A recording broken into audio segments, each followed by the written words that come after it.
Hey guys, welcome today to a new video about the Philippines, about Filipino culture.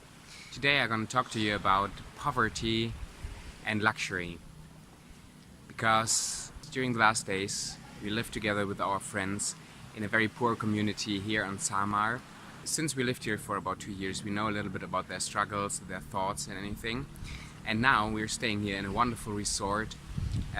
We have our own little villa, we are 5 people, we will eat here, we have a pool and everything. And so we are kind of in the tension between this poverty on the one side, but also the opportunities we have to enjoy luxury, to enjoy some nice stuff on the other side. So stay tuned, learn something about my thoughts about poverty and luxury.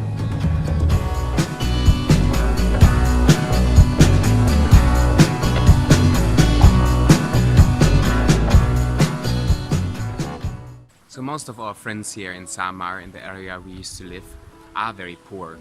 So they don't have a regular income, they don't have regular work. They are mostly fishermen or farmers. They don't have their own land or something to grow something on. So they try to find work every now and then to go to the main capital city, so to speak, municipality. That's how it's called here in the Philippines. And if there's a construction project or if there's a project of reforestation in the mountains, they will go there, they will have some work for a few weeks, hopefully get some income, and after that they will be looking again. Life as a fisherman apparently is harder than I thought in the first place, because since there was this huge typhoon, or this heavy typhoon in 2013, a lot of coconut palm trees are gone, or actually almost all of them.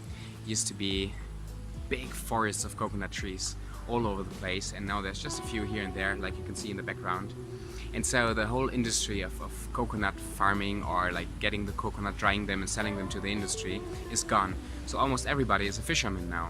That means, of course, that the sea is overfished, there's less fish to get, there's not enough there to sell. So what the people are doing is they are fishing to have enough food for the family. But more than that, it's really hard to earn enough money to be able to send your children to school. Although actually education is free, but still you have to buy the material, you have to buy school uniforms and stuff. So it's very hard.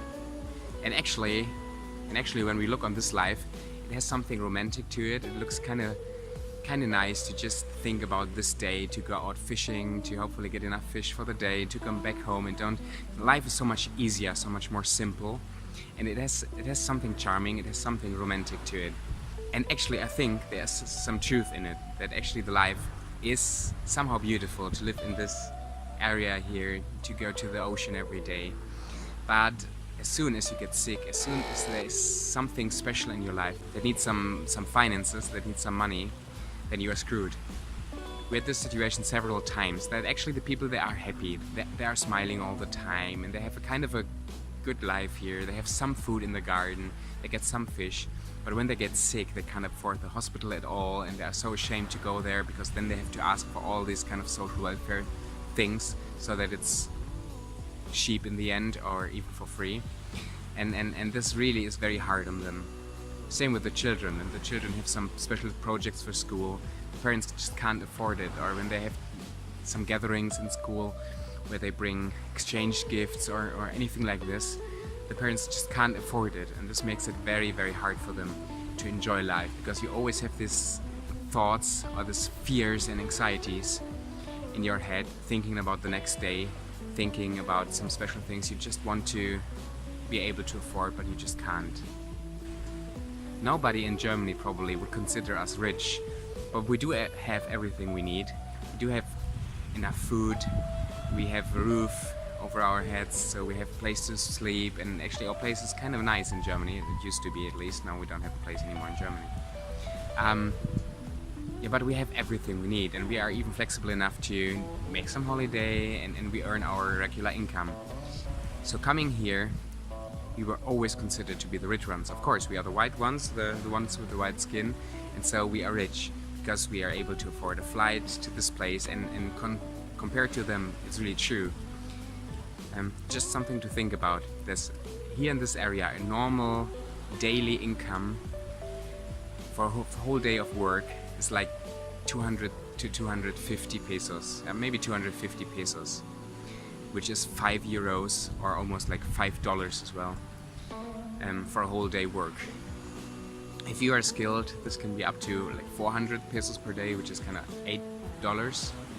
And of course, if you are like higher, you went to university, you have a regular job, you will get a higher salary. But you see the incomes, the wages are very, very low. And a kilo of rice here is around 30 to 50 pesos, so 80 cents to $1 per kilo rice. And they're eating rice 3 times a day, they have big families, and maybe you start to get a feeling how tight it is, the money that they're earning. So, and of course, sometimes they will ask us to help out, and we did a few times. We tried to help out a little bit more, like give or take or something, so that they took us on a little boat tour, or we helped them out fishing, and then we paid for the gasoline. Or we had language helpers, they helped us learning the local language here, and so of course we paid them, and we paid them well enough. And so we tried to be a blessing in the community where we were living, without throwing money around, yeah. But I just want to invite you, also when you are the ones when you are going to another country, to a poor country, to make holiday, to also think about the needs and the thoughts of the people, to not just throw around with money on the one hand, but also to not be too burdened by everything that you see around. But still, everything you see, the poverty and the people you see and the needs that they have, it should make something with you. It should make you think a little bit. It should make you thankful. And maybe you will also find a way of how you can help those people, even for a short time when you are in another country, but also on the long run. There are a lot of nice projects around where you can support whole people groups or whole countries, or smaller projects where you can fight hunger in the world. I would just invite you to not live for yourself, to not be that individual, this self-centered kind of person, but to have the whole world or other countries, other peoples in the back of your head, and to find some possibilities of how to help out.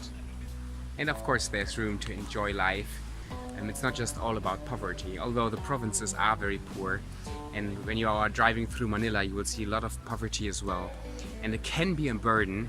On us sometimes it really is a burden, so it's hard to enjoy like good life, fancy stuff, to enjoy holiday, to enjoy luxury, and when you see all this poverty. So you have to find kind of a balance for yourself of how to deal with this, and how to have open eyes for the needs of the people, to see the people, and to not just shut down, but on the other hand to enjoy what has been given to you, to be thankful for this even.